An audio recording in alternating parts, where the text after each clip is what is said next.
because of the way we have handled the situation. Praveenji, the floor is yours. Thank you very much, Vibhuti ji, and thank you, Jagannathan ji and Omendra ji, to be with you on the stage. Nice to meet you, all of you. Namaste. I think at one time the topic of the room or this session was, will India be a $5 trillion economy by 2030? So I'll start with that question. I think barring any unforeseen circumstances or events like COVID, and there is no doubt India will be a $5 trillion economy by 2030, if not before. And actually, that's a very pessimistic number, to be honest. Because if you look at the growth rate of Indian economy, we have 9 years till 2030. If you look at the growth rate of Indian GDP over any 9 consecutive years, and I'm saying going back till 2003, start from that, any 9 consecutive years till COVID happened, the growth rate was more than 6%, way more than on an average. So it doesn't have to be that profound an event for us to become a $5 trillion economy. I think as the Prime Minister Modi had envisioned in a 6-year window, by 2025, that is not going to happen now because COVID has given a huge jolt to the economy. We had an 8% decline in 2020. Now 2021 has nicely rebounded, but a 10% or so increase in GDP this year is going to happen 2021, which is pretty much a foregone conclusion. But it just has erased the ill of COVID. It has not taken us too far. We're pretty much same as we were 2 years ago. So barring any unforeseen circumstances, and I can't even think of I can think of the worst possible scenarios as well. 5 trillion is definitely going to happen. The question is how much more we can go. I'll just say a few more things before we let others speak, and I'd like to learn more about things on the ground.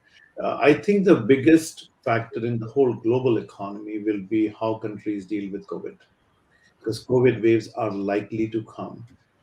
But I think from that perspective, India is very well positioned. Over 1 billion people have been vaccinated.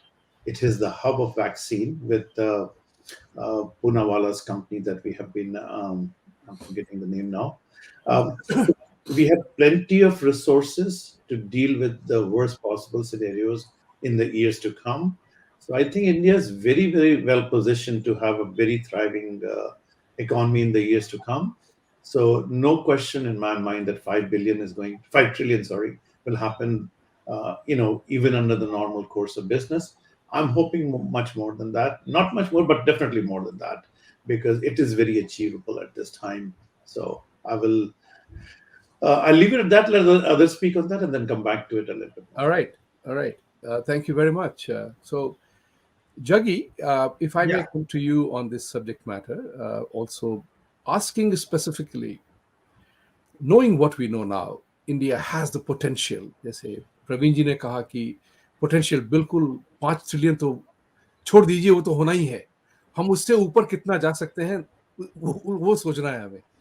तो उसके ऊपर जाने के लिए मैंने बहुत बार इस बात को कहा है कि प्राइम मिनिस्टर की जो पॉलिटिकल अचीवमेंट्स हैं हैव बीन ट्रेमेंडस.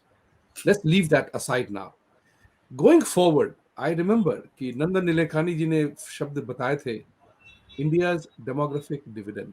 यहाँ काउंसिल ऑफ फॉरेन रिलेशंस में जब उन्होंने अपनी बुक लॉन्च की थी, तो ये चर्चा बहुत हुई थी उस समय से, डेमोग्राफिक डिविडेंड. और मैं इस बात का बिल्कुल बिग सपोर्टर हूँ कि इंडिया को डेमोग्राफिक डिविडेंड का बिल्कुल उसको रियलाइज करना पड़ेगा. अदरवाइज वही डेमोग्राफिक डिविडेंड